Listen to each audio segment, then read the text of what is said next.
Welcome back to The Explainer. I'm absolutely thrilled you're hanging out with us today because we've got a seriously fascinating breakdown lined up for you.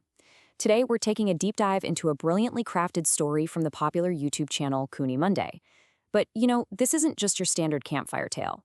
We're going to break down this terrifying story step by step and uncover its hidden, honestly genius promotional pivot. So let's just dive right in and see how a literal masterclass in modern storytelling and marketing was put together. So, can books be evil? I mean, it's a pretty chilling thought, right? But this is the exact hook the creators use to pull their audience directly into a really dark mystery.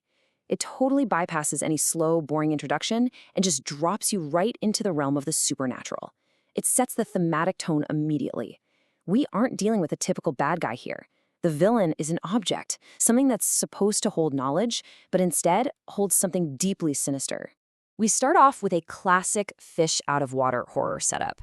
On one side, we have Mia. She's a 25-year-old living this very modern, bustling city life in Los Angeles. On the other side, we have her grandfather Richard's property. It's this isolated cabin sitting just outside a small town in New Zealand, completely surrounded by dense pine forests, rolling hills, and a deep, dark lake. Richard had been missing for a while and was presumed dead by the police. So Mia inherits this incredibly remote, eerie property. Her plan is pretty simple, really. Fly out there, clean up the house, organize the documents, sell the property, and get right back to LA. Which brings us to Section 1, the discovery, unearthing the cursed object. While cleaning out the property's isolated garage, Mia finds something intentionally hidden, tucked away behind old tools and fishing gear. When Mia unwraps the black cloth covering it, she finds this ancient tome. And it's not just some dusty old novel. The cover is deeply unsettling. It's bound in different mismatched pieces of stitched leather. And right in the center is a bizarre circular symbol.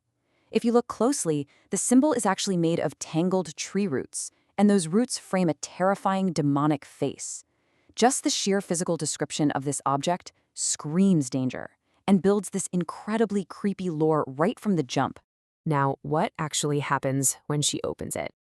Inside, the book is basically a visual nightmare. The text is written in a deep red color, surrounded by bizarre illustrations. We're talking upside-down trees, tall monsters with fangs emerging from a thick fog, and these incredibly unsettling eye symbols that are drawn so vividly it literally feels like they're watching you right through the paper. And Mia's fatal mistake happens right here. Her eyes lock onto a few specific words on the page, and completely involuntarily, she begins to read them out loud. The consequences? They are instant. Literally seconds after the final word leaves her lips, a sharp, burning sensation hits the fingers of her right hand. She slams the book shut, but it's way too late.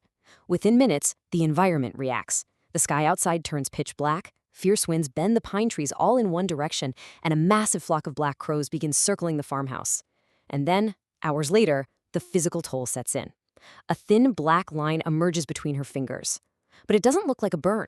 It looks like black tree roots spreading and growing underneath her skin. It is a fantastic, terrifying cause and effect sequence. Section 2, The Dead Return, Richard's Warning. Completely exhausted, Mia finally falls asleep, only to be jolted awake by screams downstairs. She creeps down and freezes. Sitting right there at the dining table, next to the cursed book, is her grandfather Richard. After Mia kind of calms him down and gives him some water, Richard delivers this massive, chilling revelation. He says the ancient entity has awakened again, and then he explains his whole backstory to her. Years ago, when he first bought the house, he found that exact same book hidden behind a shelf. He opened it, read it, and suddenly the house wasn't empty anymore. He started hearing voices and seeing faces that would take the shapes of his loved ones. He realized the book housed a vicious, ancient demonic entity. That's why he abandoned his own home and hid out in old cabins by the lake. But when he saw the black storm and the circling crows that evening, he knew exactly what Mia had done, and he came back to save her. But as you might guess, his rescue mission goes horribly wrong. The demonic possession is flawlessly constructed here to just maximize chaos. First, mid-sentence, Richard's veins bulge and turn black, and his eyes roll back completely white. He's possessed. Second, without any wind whatsoever, the pages of the cursed book begin flipping wildly on their own. Third, the dead ashes in the fireplace spontaneously burst into flames. Mia tries to close the book, but the moment she touches it, the burning in her hand explodes like hot coals, and those black symbols spread right up her arm. Finally, a possessed Richard grabs a candle stand. Melting wax drips all over his bare hands, but he feels absolutely no pain, and he silently marches toward Mia to kill her. In the middle of the struggle, Mia shoves Richard away, sending him crashing into the wall. The candle stand catches the curtains, and instantly the wooden house is engulfed in flames. Desperate to escape, Mia runs to the kitchen window. Outside in the dark forest, she sees a girl with a horribly burned face staring back at her. It's a heart-stopping moment of psychological horror. Because as Mia tries to open the window, the horrifying realization hits her: the girl in the woods isn't a stranger. It's her own reflection in the glass. The flames wrap around her just as the screen fades. The aftermath is frankly incredibly bleak. The fire brigade eventually arrives, but the wooden house is reduced to ash. The police find the severely burned dead bodies of both Mia and Richard. It's just total destruction. But contrasting against this absolute devastation is one chilling detail. Sitting on the remains of the table, amidst all the fire and ruin, the Book of the Dead remains entirely untouched, completely pristine. All right, Section 3, the promotional pivot, fiction meeting reality. Because everything you just heard, it wasn't just some random scary story, it was a highly calculated masterclass in native advertising. The creators actually pulled off this seamless transition from their story straight into a movie promotion. Notice the stark parallels here. In the YouTube story, Mia inherits an isolated cabin. In the official movie plot for a major Hollywood film called Evil Dead Burn, Alice arrives at her family's farmhouse. Mia finds her grandfather's creepy book. Alice finds the Book of the Dead.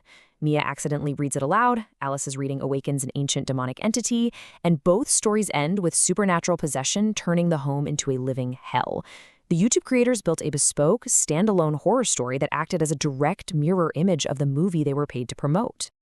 And then, right at the climax of the tale, the creators dropped this number: 10. July 10th, to be exact. This is the real-world theater release date mentioned in the source for the film Evil Dead Burn. Think about it. By the time the viewer hears this date, their adrenaline is already pumping. They are deeply invested in the lore of the cursed book and the ancient entity. The creators simply tell their audience, hey, if you want to know if Alice survives this ancient entity, go see the movie on July 10th. It is a flawless handoff from fiction to reality. So why does this matter, and what can we really take away from this? Well, they hooked the viewers not with a traditional ad, but with a standalone, terrifying narrative. They utilized proven classic tropes, isolation, cursed objects, and naive protagonists to guarantee engagement. And most importantly, they blended their channel's own creative lore seamlessly with the sponsor's lore. The viewer doesn't feel interrupted by a commercial. They feel like the story they were enjoying has just expanded into a new medium. It leaves the audience actively craving more of those supernatural thrills. Which brings us to our final thought for today's explainer. Does wrapping an advertisement inside a terrifying, suspenseful story make you more likely to actually watch the movie? When marketing stops feeling like a sales pitch and starts feeling like a natural extension of the entertainment you already love, the lines between content and commerce just disappear. It's a brilliant strategy, and it clearly works. Thank you so much for joining me on this deep dive into the architecture of a horror promotion. Keep asking questions, keep analyzing the media you consume, and I will see you on the next explainer.